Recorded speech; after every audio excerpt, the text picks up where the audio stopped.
And emotional discipline. Staying happy, staying positive all the time. Doesn't matter what's happening. Financial discipline, right? I see a lot of people, unfortunately, being a big hypocrite. They talk to people about saving money, but they don't, they spend a lot of money. Or they're in a business where they don't want to spend money, but they want to make a lot of money. So we have to have a good balance of both. And last but not least, system discipline, right? So, you know, I know it's very tempting. Some of us are talented. Some of us has great ideas. And it's tempting. We want like, oh, well, I think this style might be better. I think this way might be more efficient, etc. But by being part of something like Champion Team Together, that's you guys make a commitment that you're going to simplify, to unify, and multiply for the sake of the team. So this is a Chinese proverb. I don't know, we have all the Chinese people on here. Okay, I found it on Google. So in case Google's wrong, if it's wrong, blame it on Google. Okay, but the Chinese proverb says, if your face is ugly, you cannot blame the mirror. Okay, which means that just if your recruiting is down, you cannot blame your upline. If you're not making money, you cannot blame the home office or the provider. You know, if your team is not moving, you cannot blame the downline, or you cannot blame the pandemic. You have to have discipline and take responsibility of your business and make it happen. Number 3, you see what they can be. Many of us, when we draw our bubble chart or we look into our team right now, how do we describe them? If I were to draw all of you, do I draw Ji Hing? I say, man, this guy, he's so complicated. Or I draw Shasha and I say, man, this lady always have excuse. And I draw Jenny and I say, man, she's always talking about her kid, whatever. How many of us sometime when we talk about our team, that's the language that we use? Expressing our frustration about, you know, all of the excuse and the people problem. How are we going to grow if we keep looking at people like for all of their faults? Or what if we can look into every single person with a positive outlook? You know, every day, it doesn't matter how many excuses Sharmila might give me. Sharmila, you're gonna be my next superstar. Sharmila, you're gonna be so big. You're my next CEO. You know, we already have self-doubt. We need somebody else to be able to believe into us, to be able to help us take to the next level. So and I just want to remind you that when you draw the bubble chart, they're not just names, right? Sometimes because it's just a name on a circle, and then that's why we end up talking to them as just like just a statistic. Oh, just another one that quit. Oh, another one with an excuse. Another one that is lazy, blah, blah, blah. But we have to remember that there's faces behind all of these names.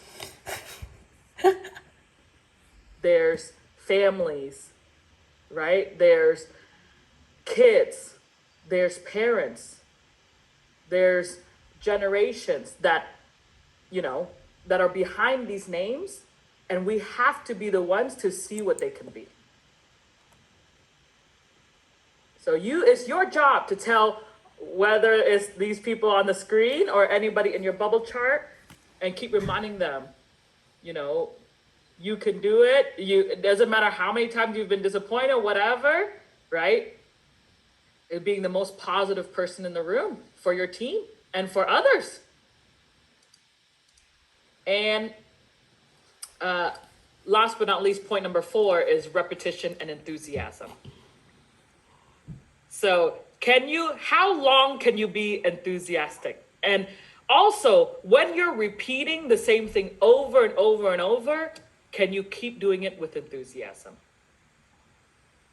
For example, I know that people like Rocky and my dad, they declare their goals over and over and over, right? I'm pretty sure Rocky has been declaring EC for probably a few years already. It's not a new today. And some of you have whether declared some recruit goal or promotion or a ring earner goal. Hey, look at my father. My father has been declaring 1 million associates since 2005. Wow. It's been 15 years. Has he hit it yet? Not yet. Wow. But can you sell your vision over and over and over again? You see, some of you, right? Victor, you might say, oh, let me run. And then you try a few years and you don't hit it. You start to silence yourself. You start to hold back. You start to say, oh, people keep talking about me. They keep saying I'm blowing smoke, and you let it impact you.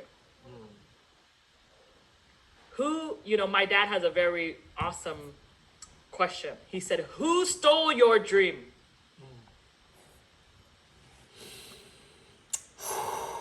Why?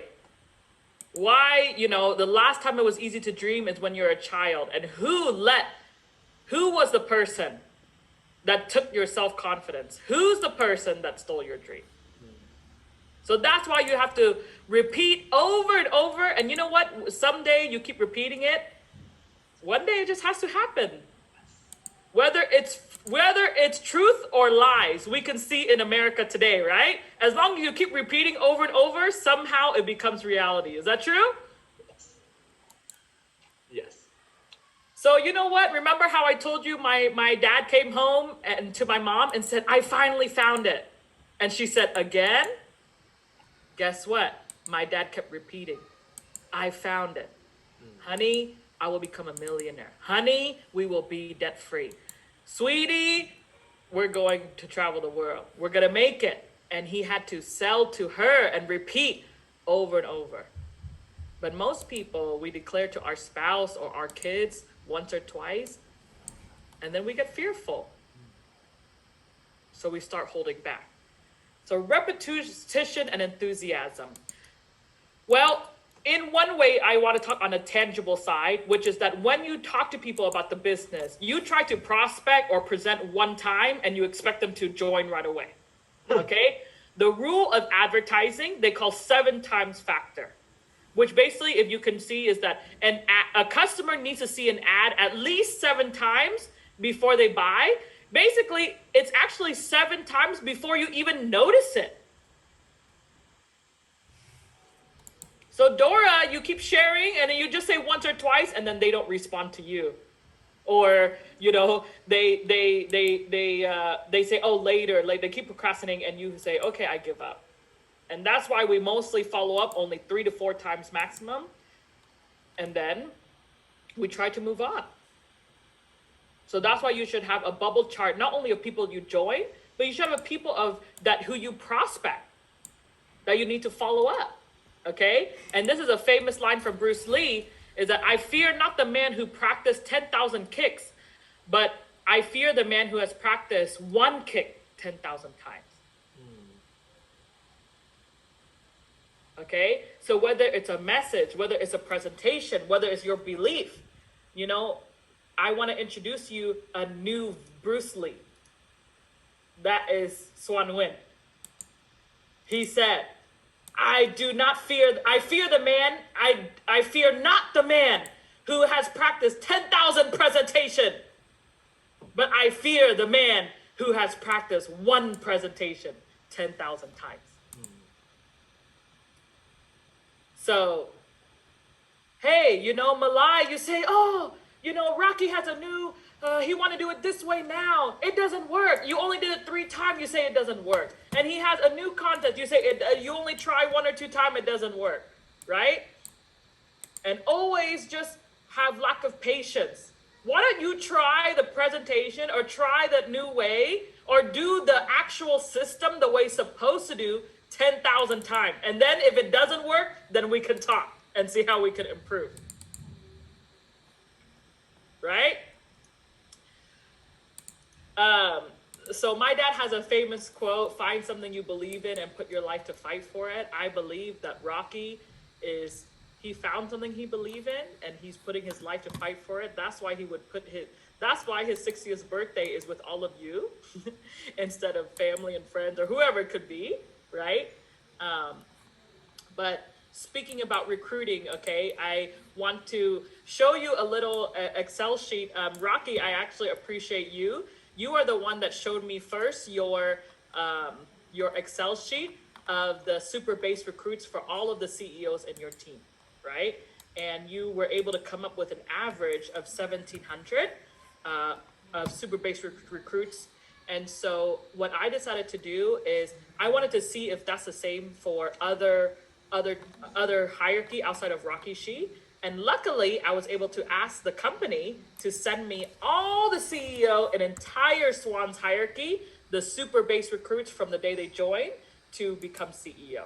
And let's see, are you excited to see, Rocky, if your statistic is applied to the rest of all the other teams as well? Yes. Okay. Wow.